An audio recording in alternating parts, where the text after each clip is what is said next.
Este es México. En los últimos años, ha vivido graves escenarios de violencia que han dejado miles y miles de muertos y desaparecidos. El último escenario grave sucedió en Oaxaca, al sur del país. El 19 de junio del 2016, fueron asesinadas al menos 11 personas por policías federales y estatales con armas de alto poder, en el intento por diluir una manifestación. Este conflicto ha dejado más de 60 presos políticos en el estado. Los maestros y pobladores se manifestaban contra la reforma educativa, como en muchos lugares del país. Pero ¿por qué maestros y ciudadanos se oponen a esta reforma? Veamos. En 2013, diputados y senadores aprobaron la reforma educativa por iniciativa del presidente Enrique Peña Nieto. Lo hicieron protegidos por miles y miles de granaderos. Bueno, aquí solo pondremos unos cuantos. Las protestas ya existían, pero no les importó escuchar las voces de especialistas en el tema, maestros y padres de familia. ¿Para quiénes entonces estaban realizando la reforma? Es muy claro, las voces que sí escucharon provenían de grupos empresariales como Mexicanos Primero y la Organización para la Cooperación y el Desarrollo Económico, el Club de los Países Ricos. Uno de los pilares de la reforma educativa es la evaluación a los maestros por lo menos cada 4 años. Esta evaluación pretende medir la idoneidad del maestro.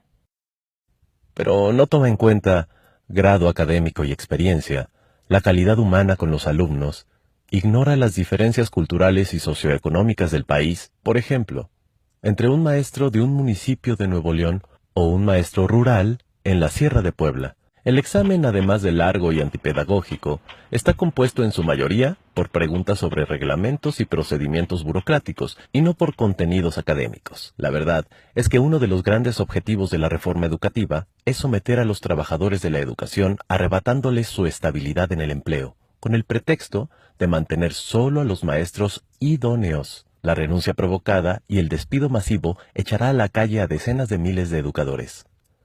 Pero, ¿quién evalúa a los maestros? Enrique Peña Nieto impulsó la reforma educativa. Sí, quien difícilmente se sabe las capitales de los estados, creía que Benito Juárez estaba vivo en 1969 y que no puede citar los 3 libros que marcaron su vida. Este hombre, preocupado por la educación, tiene la facultad de nombrar al Consejo Directivo del Instituto Nacional de Evaluación Educativa, el INE, que evalúa a los maestros, es opaco y propenso a la corrupción. La evaluación que aplicará permitirá controlar y vigilar a los maestros al decidir su permanencia en el empleo. Los nuevos maestros serán despedidos sin responsabilidad para el gobierno, pues la ley deja fuera a tribunales de conciliación y arbitraje.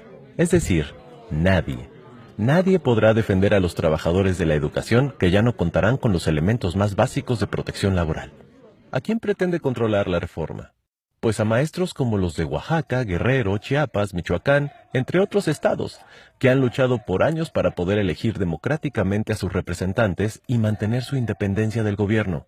Ellos se organizan en la Coordinadora Nacional de Trabajadores de la Educación, la CENTE, con C, y que por supuesto se oponen a la reforma.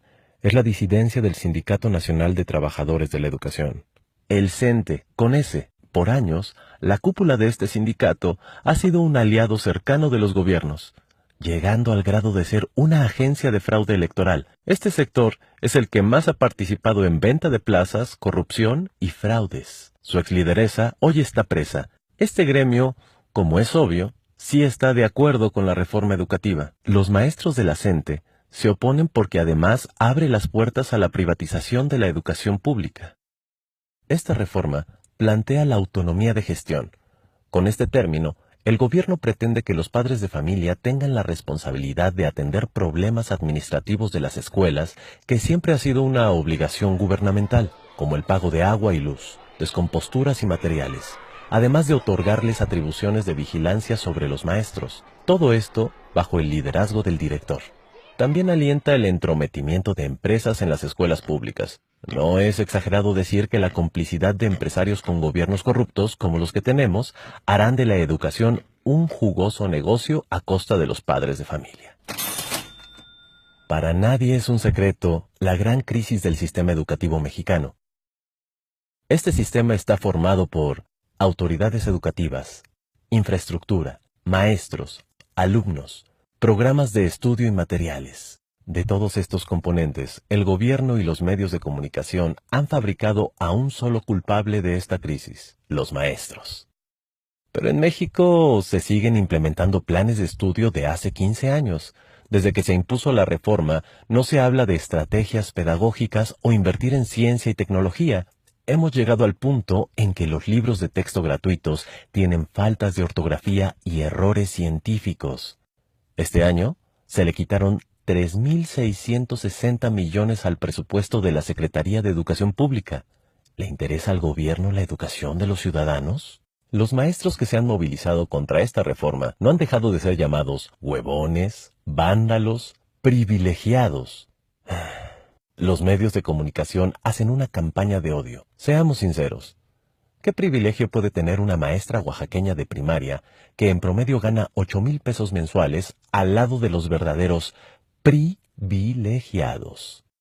Muchos mexicanos no tenemos estabilidad laboral, seguridad social, jubilación, vacaciones, ya no se diga aguinaldo. Nos molesta la lucha de los maestros, pero la precariedad laboral no tiene que ser generalizada. En lugar de oponerte a los maestros en lucha, quizás sería buena idea recobrar juntos los derechos que nos han quitado.